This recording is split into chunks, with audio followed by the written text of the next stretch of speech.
Hello दोस्तों, मैं आपका बहुत बहुत स्वागत करता हूं आपके अपने channel Indian institute of stock market में। अब आज की वीडियो जो है वो थोड़ी यूनिक है। क्यों?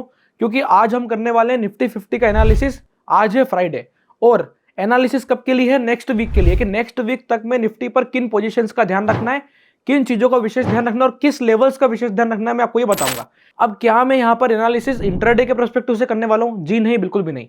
ये एनालिसिस उन लोगों के लिए है जो लोग यहाँ पर 1 वीक आगे की पोजीशंस लेके चलते हैं, यानी कि जिनकी पोजीशंस यहां पर 15 फेब की है, ठीक, उन लोगों के लिए यहां पर मैंने ये एनालिसिस बनाया है।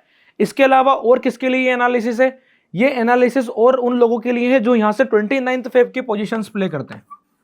अब किसमें क्या कर रहे हैं, कैसे कर रहे हैं, ये सब चीजों के बारे में बात करूंगा। अगर आप लोग मार्च में भी ट्रेड करते हैं, यानी कि एक मंथ और आगे की पोजीशंस भी बनाते हैं, तो आप मुझे कमेंट में बता सकते हैं कि आप हमें एनालिसिस उस हिसाब से प्रोवाइड करो, तो मैं उन ऑप्शंस को लेकर के भी चलूंगा। आज से आने वाली निफ्टी की एनालिसिस की सीरीज इस हिसाब से चलेगी कि मैं हर हफ्ते आप लोगों के लिए निफ्टी की डिफरेंट स्ट्रेटेजीज को ऑप्स्ट्रा पर बना करके बताऊंगा कि किस हिसाब से हमें ध्यान रखना होता है जब हम मार्केट को ट्रेड करते हैं। और मार्केट इस हिसाब से एकदम तेजी के अंदर में जो ये सडन फॉल्स बनाता है, ये जो फॉल आते हैं, इस फॉल से हम कैसे बच सकते हैं, यहाँ पे हमारे ट्रेड करने का तरीका क्या होना चाहिए। जैसे अभी अपन 15 फरवरी की बात करें तो यहाँ पर ट्रेड करने के लिए सबसे बेस्ट स्ट्रेटेजी कौन सी रहेगी, इसकी अपन चर्चा करने वाले हैं। 29th फेब की अगर हम बात करते हैं तो यहाँ पर ट्रेड करने की सबसे बेस्ट स्ट्रेटेजी कौन सी रहेगी, इसकी अपन बात करने वाले हैं। सबसे पहले हमें यह भी ध्यान रख के चलना है कि ऑप्शंस की आईवी किस हिसाब से बिहेव कर रही है। आईवी स्पाइक तो नहीं है। अगर आईवी स्पाइक है, इसका मतलब ऑप्शन की स्ट्रेटेजीज में हमें हमारे रिस्क को डिफाइन करना बहुत जरूरी है। और अगर आईवी स्पाइक नहीं है तो हम थोड़े ऐसे रिस्क लेके चल सकते हैं टू द अपसाइड, जिसमें कि हमारा रिस्क शुरुआत में हम अनलिमिटेड रखेंगे और बाद में उसको हेज करके लिमिटेड रिस्क पर बना सकते हैं। इस हिसाब से हम अगर वर्किंग करेंगे तो यहाँ से प्रोबेबिलिटी ऑफ प्रॉफिट को हम इंक्रीज करेंगे और प्रॉफिट जनरेट करेंगे। तो सबसे पहले समझते हैं कि यहाँ से निफ्टी का गणित लग क्या रहा है। अभी लाइव करंट एनालिसिस के हिसाब से जो निफ्टी चल रही है वो चल रही है लगभग अराउंड 21,670। अब 21,670 के आसपास चल रही है और जो मेरा मानना है यहाँ से कि प्राइस इजीली 600 और 550 को होल्ड करना चाहिए। अब 600 और 550 को क्यों होल्ड करना चाहिए? क्योंकि इसी जगह से प्राइस ने पहली बार इनिशियल जंप लिया था। प्राइस यहाँ पे चेक कर चुकी है कि जी हाँ, यहाँ पर बायर्स हैं। ये एक बेसिक स्ट्रक्चर होता है मार्केट को चेक करने का। अगर आपने मेरे डिफरेंट ऑप्शंस की स्ट्रेटेजीज जो मैं आने वाले समय में वीडियोस बनाऊंगा उसमें आप समझ जाएंगे। अभी मैं कैंडल की सीरीज भी लेके आ रहा हूँ जिसमें आप ये समझ जाएंगे कि कैसे कैंडल्स के पैटर्न का एनालिसिस करके हम खुद इंटरप्रेट कर सकते हैं कि आने वाले समय में मुझे इस वाले हफ्ते के लिए क्या प्लान करना चाहिए। जैसे अगर मैं बात करता हूं यहां से 15 फरवरी की, कि 15 फरवरी में अगर मुझे ट्रेड्स करने हैं तो मेरे लिए सेफ्टी पॉइंट ऑफ व्यू क्या होगा। अच्छा, सबसे पहले ये बताओ, थोड़ा प्रैक्टिकली सोचना। मार्केट ऊपर से नीचे गिरा है, मुझे अच्छे प्रीमियम किस वाली साइड मिलेंगे? कोई भी बता सकता है? Put option side. अगर मैं श्योर हूं कि मार्केट इस वाले जोन से टर्न अराउंड लेके जंप ले सकता है, अगर मैं ऐसा मानता हूं, ठीक है, it is my view, my personal view, तो क्या मेरे पुट के ट्रेड्स फेवरेबल होंगे? जी हाँ, बिल्कुल, ये बेसिक अंडरस्टैंडिंग है। ठीक, अब अगर किसी को ऐसा सिनेरियो लगता है कि मार्केट यहां से नीचे गिरने वाला है तो उसे क्या वेट करना चाहिए? उसे एक राइज का वेट करने के बाद पोजीशंस किस साइड से बनाना चाहिए? बेसिक अंडरस्टैंडिंग क्या बोलती है? कॉल से बनाना चाहिए। और उसके बाद उसे क्या लगेगा? यहां से एक फॉल का एक्सपेक्टेशन होगा। अभी अपन दोनों के प्रकार से बात करेंगे। सबसे पहला जो सेफ्टी पॉइंट ऑफ व्यू से मैं लेकर के चलता हूं कि हम जो है मार्केट में बियर कॉल या बुल पुट से ही ट्रेड करेंगे। क्यों? क्योंकि हमारा व्यू क्या है? 15 फेब का। अब 15 फेब ऐसी तो है नहीं कि जो है कल आ जाएगी। 15 फेब में अभी हाल कम से कम 5-7 दिन से ज्यादा बाकी है। और अगर हम वर्किंग डे की बात करें तो कम से कम 5 दिन ज्यादा बाकी है। अगर 5 दिन बाकी है इसका मतलब हमें वीकली पर अच्छे प्रीमियम्स मिलेंगे। अब वीकली पर आज की तारीख में अगर हम ट्रेड बनाते हैं या हम मंडे का ट्रेड प्लान करते हैं तो सबसे पहले हमें यह देखना है कि आज निफ्टी की क्लोजिंग आती किस जोन पे। अगर निफ्टी की क्लोजिंग कैंडल को तोड़ के जो हम बात कर रहे हैं कि 500 550 को होल्ड करेगा, अगर नहीं कर पाता है और मार्केट डे एंड तक 500 के नीचे निकल जाता है, क्लोजिंग कर चुका होता है, तो उस वाले सिनेरियो में हमें आना चाहिए बियर कॉल पर। क्यों? इसका कारण यह है कि जैसे ही मार्केट 500 के नीचे क्लोज दे चुका होगा, इसका मतलब ये जो ऊपर के सेलर हैं वो सही में स्ट्रॉन्ग है। उन्होंने क्या करा? यहां के एग्रेसिव बायर्स को हरा दिया है। जैसे ही प्राइस एग्रेसिव बायर्स को हराएगी मैं उन लोगों के साथ में शिफ्ट हो जाऊंगा बियर कॉल पर। जब तक मुझे क्या ध्यान रखना है, अगर प्राइस आज तक होल्ड कर रही है, आज तक मतलब 2-2:30 बजे तक, 3 बजे तक अगर प्राइस अच्छी होल्ड करती है, आपको ये वीडियो मिलेगी लगभग सैटरडे या संडे पर। मतलब अपने को क्या ध्यान रखना है? अगर मुझे ट्रेड करना है, देखिए ये कोई रिकमेंडेशन नहीं है कि निफ्टी पर क्या ट्रेड होना चाहिए क्या ट्रेड नहीं होना चाहिए। मेरा मानना है कि this is the best way to trade Nifty या फिर किसी भी इंडेक्स को अगर हम ट्रेड करते हैं तो यही सही तरीका है जब हम 15 फरवरी की और 29 फरवरी की ट्रेड्स बना के चलते हैं। अभी मैं 15 फरवरी की बात कर रहा हूं, तो 15 फरवरी पे मैं दोनों साइड से आयरन कॉन्डोर प्ले नहीं कर सकता। अब मैं 15 फरवरी पे आयरन कॉन्डोर क्यों नहीं प्ले कर सकता? क्योंकि मुझे एडजस्टमेंट्स के लिए पहली चीज तो प्रीमियम कम मिलेंगे और मेरे को मार्केट से लड़ने के लिए जब प्रीमियम्स कम मिलेंगे तो मेरे लड़ने का कोई फायदा नहीं बनता है। अगर मुझे सिस्टमेटिक तरीके से वर्किंग करनी है तो यहां पर मुझे एक डायरेक्शन ढूंढना ही पड़ेगा और उस डायरेक्शन में वर्किंग करनी पड़ेगी। तो अगर मार्केट आज इसी जोन पर होल्ड करता है, प्राइस को होल्ड करके जाता है, तो मंडे में जैसे ही हमें मार्केट क्या मिलेगा, अब मैं एक बार के लिए सब क्लियर कर देता हूं। अगर प्राइस यही होल्ड होगी तो मंडे में हमें मार्केट एक बार को ऊपर के सिनेरियो पे मिलेगा।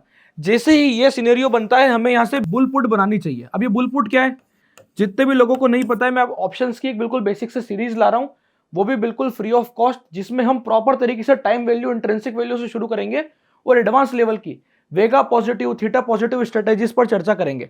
तो आप जो है वो बिल्कुल फ्री ऑफ कॉस्ट उसको एक्सेस कर सकते हो। बस आपको कुछ नहीं करना है, चैप्टर 1 से लगा करके जितने भी चैप्टर्स उस ऑप्शन वाली सीरीज में आपको सारे बराबर से देखने हैं, कॉपी पेन लेके आप सारी स्ट्रेटेजीज, प्रॉपर तरीके की वर्किंग और ये कैसे सोचा जाता है, ये सब आप बिल्कुल फ्री ऑफ कॉस्ट सीख लेंगे। इसमें आपको कता है भी कोई दिक्कत नहीं आएगी। अब यहां से हमें बनाना है बुलपुट। अगर कैसा सिनेरियो बनता है, जंप का सिनेरियो बनता है। किस दिन, मंडे वाले दिन के सिनेरियो पे। अब बुलपुट कौन सी होनी चाहिए, क्या इन द मनी होनी चाहिए, नहीं, इट डिपेंड्स कि हम कैसा व्यू रखते हैं मार्केट को देख करके। सबका अपना अपना व्यू होगा। यहां पर मैं ये नहीं बोलूंगा कि आप तेजी करने जाओ तो 22,500 और 22,700, कोई रिकमेंडेशन नहीं है। This is a learning point of view video for the purpose of analysis, कि फ्यूचर्स के एनालिसिस कैसे किए जाते हैं, बस। तो उस एनालिसिस में हमें क्या करना है, बुल पुट का विशेष ध्यान रखना है। अब बुल पुट में भी क्या ध्यान रख के चलना है कि क्या 20,700 बेचनी, 21,000 बेचनी, भाई प्रीमियम ही नहीं मिलेगा। क्यों, क्योंकि हम 15 फेब पे हैं, तो हमें यहां से 100-200 पॉइंट से दूर नहीं जा सकते।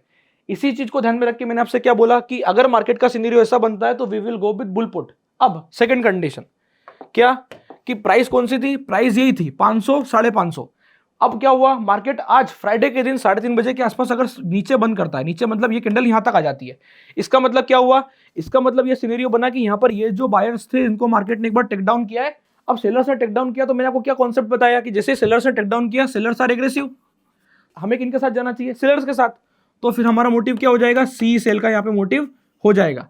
तो हम क्या बनाएंगे, बियर कॉल। हमें फिर क्या करना चाहिए, आराम से 22,000 और 21,950 की इजी से कॉल ऑप्शन शॉर्ट करना चाहिए, ज्यादा डिफरेंस नहीं रखना चाहिए। मेरा मानना है 100 पॉइंट से ज्यादा का डिफरेंस नहीं होना चाहिए, हमें सिर्फ छोटे प्रॉफिट्स के लिए जाना है ताकि हम लर्निंग बना सकें। इसके अलावा मैंने आपको क्या बताया है, अगर आपको सही में एक्चुअल मनी के साथ लर्निंग करनी है तो आप ये स्ट्रेटेजी जाके यूएसडीएनआर पर अप्लाई करो। मात्र 2,000 के मार्जिन में जो है आप शानदार वाली बियर कॉल, बुल पुट सब बना लोगे, तो कोई दिक्कत उसमें नहीं आएगी। निफ्टी पर क्या है, आपको अभी भी मैं बोलूंगा कि अगर आप टेस्ट कर रहे हैं इस तरीके को तो क्या होना चाहिए, आपका फोकस हमेशा इजी एप्लीकेशन का होना चाहिए। इजी एप्लीकेशन मतलब ऑप्स्ट्रा पे जाओ, जाके ट्राई करो, टेस्ट करो कि कैसे मैं सोचता हूं, मेरा व्यू ऑफ वर्किंग क्या है। सबका अपना अपना व्यू ऑफ वर्किंग होता है। तो अभी के लिए मुझे क्या करना है, आराम से 3:30 तक वेट करना है, जो भी सिनेरियो आएगा उसके बाद का मैं ट्रेड प्लान करूंगा। अगर मैं ट्रेड में नहीं हूं तो अब बात आ जाती है कि जो लोग 29 फरवरी में ट्रेड करते हैं वो क्या करने वाले हैं। तो भाई एक चीज का ध्यान रखना है, 29 फरवरी में अच्छे खासे प्रीमियम, और जब भी हम मार्केट से दूर जाके खेलते हैं प्रॉफिट और प्रोबेबिलिटी बहुत हाई होती है, यानी कि आप अच्छे प्रॉफिट जनरेट कर सकते हो। उस वाले केस में हमें क्या करना है, नीचे के जो पुट ऑप्शन है, क्यों, क्योंकि हमारा अभी व्यू क्या है, अभी हमारा व्यू है कि जब तक मार्केट 500 के ऊपर है आई एम बुलिश, ये मेरा व्यू है, ठीक। तो मैं क्या करूंगा, 20,750, 21,200 यहाँ के पुट्स देखूंगा। अब यहां पर मैं जो है आयरन कॉन्डोर इनिशिएट करूंगा, किस हिसाब से, जब तक प्राइस 550 के ऊपर है मैं सिर्फ बुल पुट में बैठूंगा, और अगर प्राइस यहां से जाती चली गई तो मैं प्रॉफिट जनरेट कर करके हर थोड़े समय में ऊपर ऊपर शिफ्ट होऊंगा। पर इन दैट केस अगर मार्केट 500 के नीचे निकल गया 2-3 दिन के अंदर, तो जितनी बुलपुट बनी है मैं उनको खड़े रहने दूंगा, उसमें कोई चेंजेस नहीं करूंगा, और साथ में बियर कॉल इनपुट करना शुरू करूंगा। बियर कॉल में एग्रेसिव लेके आऊंगा, एग्रेसिव मतलब 21,900 की बियर कॉल बनाऊंगा जब मार्केट 500 पे पहुंचेगा। जैसे ही मार्केट एक बार 21,200 के आसपास आएगा, मैं बियर कॉल को 21,700 से उठा करके सीधा 21,500 और 21,400 पे लेकर के आ जाऊंगा। तो इस हिसाब से मैं ऊपर से प्रॉफिट बुक करूंगा बियर कॉल में, और पुट को एज इट इज रखे रहने दूंगा। और बियर कॉल की जो मेरी लॉट होगी, अगर यहां पर मैंने 29 फरवरी में बुल पुट बनाया, ठीक, कौन से पे, 21,200 पे, ठीक। अब प्राइस अगर 500 को होल्ड करती है तो मुझे कोई दिक्कत नहीं आएगी। In that case price break कर देती है तो पहले मैं 700 के आसपास के लेवल्स लेके आऊंगा 2 लॉट के साथ। यहां मेरा एक ही लॉट खड़ा है, तो ऐसे जो है वर्किंग की जाती है। अब जब तक मार्केट इसी डायरेक्शन में रहेगा, इस वाले ट्रेड को मैं बिल्कुल खड़े रहने दूंगा, और यहां पर 100 पॉइंट्स के गैप से मैं 21,500 पे एक लॉट बियर कॉल और बना दूंगा। तो मेरे पास इन ऑल टोटल कॉल के कितने लॉट हो जाएंगे, 3 लॉट, ठीक, और पुट का कितना लॉट रहेगा, 1 लॉट। अब मैंने ये फॉर ईज ऑफ कैलकुलेशन बताया है, यहां पर लोगों का सिनेरियो ऐसा होता है, तो सबके अपने अपने वर्क करने के तरीके होते हैं, अपना अपना व्यू होता है। जो मेरा व्यू है वो मैंने आपके साथ शेयर किया है कि मैं इस हिसाब से वर्किंग करूंगा, मैं मार्केट के पीछे नहीं पड़ूंगा, मार्केट जिस तरफ जाएगा मैं उसके हिसाब से उसकी वर्किंग करते चलूंगा। मुझे गिरते मार्केट को नहीं उठाना है, और चलते मार्केट को गिराना नहीं है। ये मेरा व्यू है, सबका अपना अपना व्यू होता है। कुछ लोग बोलते हैं कि मैं गिरते मार्केट को खरीदता हूं, तो वो आपका व्यू है, आपको उस हिसाब से वर्किंग करके अपनी स्ट्रेटेजी डिप्लॉय करनी है। तो 29 फरवरी और 15 फरवरी के हिसाब से मैंने आपके साथ दोनों व्यू शेयर किए हैं। अगर आपको ये वीडियो अच्छी लगी है तो आप इस चैनल को सब्सक्राइब कर सकते हैं, और अगर आपको एनालिसिस पसंद आया है तो आपको इस वीडियो को लाइक करना पड़ेगा। मेरी कोशिश रहेगी कम से कम अगर इस वीडियो पे 30-40 लाइक से ज्यादा आ जाते हैं तो मैं समझ जाऊंगा कि हाँ, आप लोगों को ये वीडियो पसंद आ रही है। इस प्रकार के एनालिसिस आप और जानना चाहते हैं, अगर ये हम कैसे सोचते हैं, तो इसके लिए आपको क्या करना पड़ेगा, मेरी आगे आने वाली फ्री ऑफ कॉस्ट 50,000 की सीरीज फ्री ऑफ कॉस्ट है, जिसमें पूरा जीरो से लगा के 100% तक हम चार्ट पैटर्न, ऑप्शन सीरीज सब कवर करेंगे, टाइम वैल्यू से वेगा पॉजिटिव, थीटा पॉजिटिव स्ट्रेटेजीज तक। तो उसके लिए क्या करना है, आपको सिर्फ चैनल को सब्सक्राइब करना है और free of cost copy pen बस आपको पैसा लगाना पड़ेगा एक मात्र का। क्या कि कॉपी खरीदनी पड़ेगी और एक पेन खरीदनी पड़ेगी, और अपनी स्ट्रेटेजी डिप्लॉय करके ऑप्स्ट्रा पे, जिस भी पेपर ट्रेड वेबसाइट को फॉलो करते हैं उस पर आपको अपनी टेस्टिंग खुद करनी पड़ेगी। बस इतना सा काम आपको करना है। अगर आपने अभी तक डीमेट अकाउंट नहीं खुलवाया है तो डिस्क्रिप्शन के नीचे आपको लिंक मिल जाएगा, आप जाके अपना डीमेट अकाउंट ओपन करा सकते हैं। तब तक के लिए बहुत बहुत धन्यवाद।